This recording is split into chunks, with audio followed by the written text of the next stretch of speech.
The Dick Cavett Show.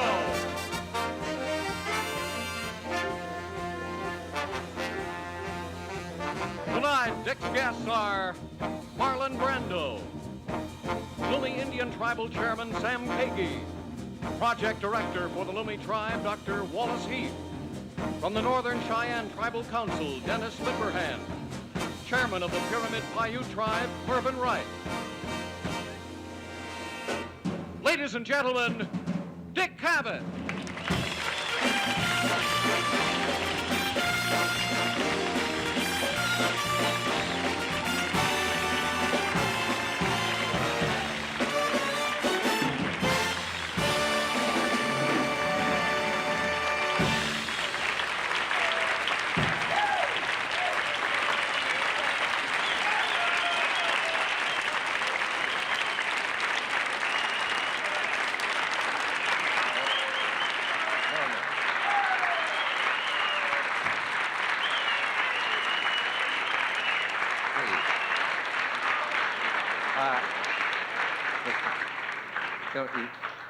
You'll go too far and then hate yourself in the morning.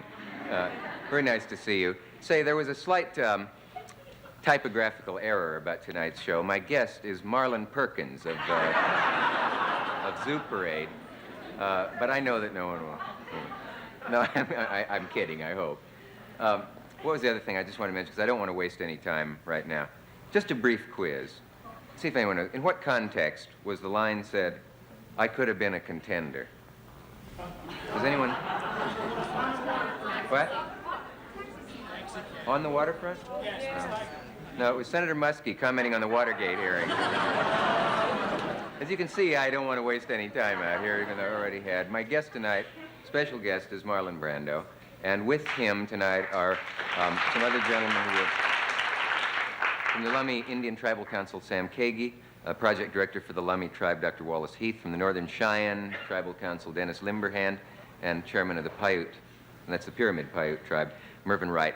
To save time, take a pause, we'll take a message, we'll be right back.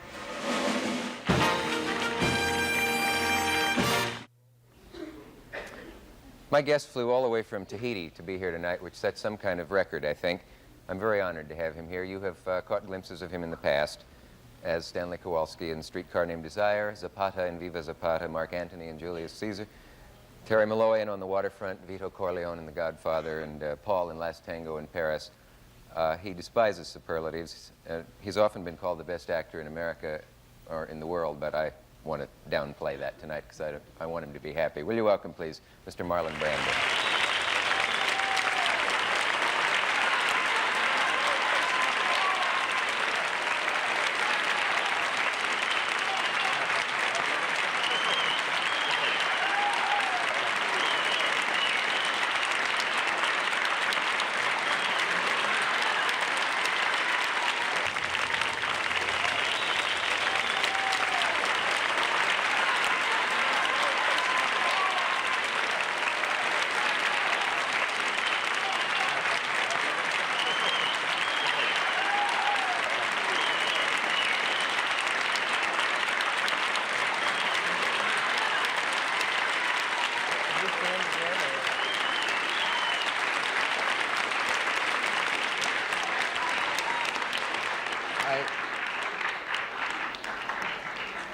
I guess, how are you would be as good as anything to open with.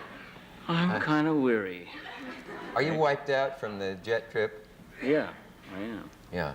I appreciate the amount of miles you have been covering to get here, and you were delayed, and it was a ghastly story, but it's nice of you to come and put up with it all. I'm so self-conscious. I don't know what to do, because we spoke on the phone for over 6 hours, and a lot of it was about what neither of us can stand about this kind of program. To the point where now I don't know how to avoid all that stuff. Will you help me as we move along? Well, I think that we, I had a special treat because you allowed me to come into your life, and Dick describes his background as a young boy in Nebraska, which I think would be worth telling for about 20 minutes. You mind if I go into all that? I'd love it. I've suddenly forgotten it all. Yeah. Anyway, have you seen any good movies lately? Super Rich Shadow? Oh, that's supposed to be in my dressing room. Oh. No, that's part of the. That's merely part of the commercial. Where was I? Do you go to the movies? Come to think of it. Once in a while. Yeah. I'll tell you what happened. We talked on the phone, and at one point in the conversation, you reeled off about 7 or 8 things that you had observed about me watching the show, about how I sometimes don't like people and pretend that I do, and vice versa, and about a dozen more. And they were so uncanny and on the nose that I decided I could never work again. And now I feel it. Would you like a glass of water? A bug just flew out of my glass. I know it. I'm terribly embarrassed. As he started to pour the water, a bug flew out. Probably a critic. Anyway. Let me ask you an obligatory question, and we can get that out of the way right now. And if at any time I get into things that you don't want to talk about, give me a signal, puff out your cheeks. Throw the picture at you. That'd be fine. If you had the Academy Awards night to do over again, would you do any of that differently? Well,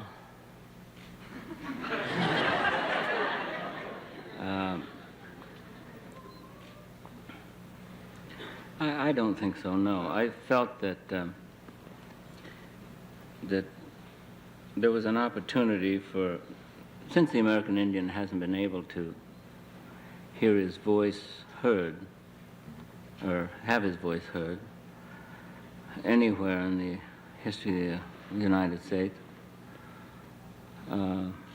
I felt that it was a marvelous opportunity for an Indian to be able to voice his opinion to 85 million people. I guess that was the number. And I felt that he had a right to, in view of what Hollywood has done to him. And I was embarrassed for Shashin. She wasn't able to say what she intended to say.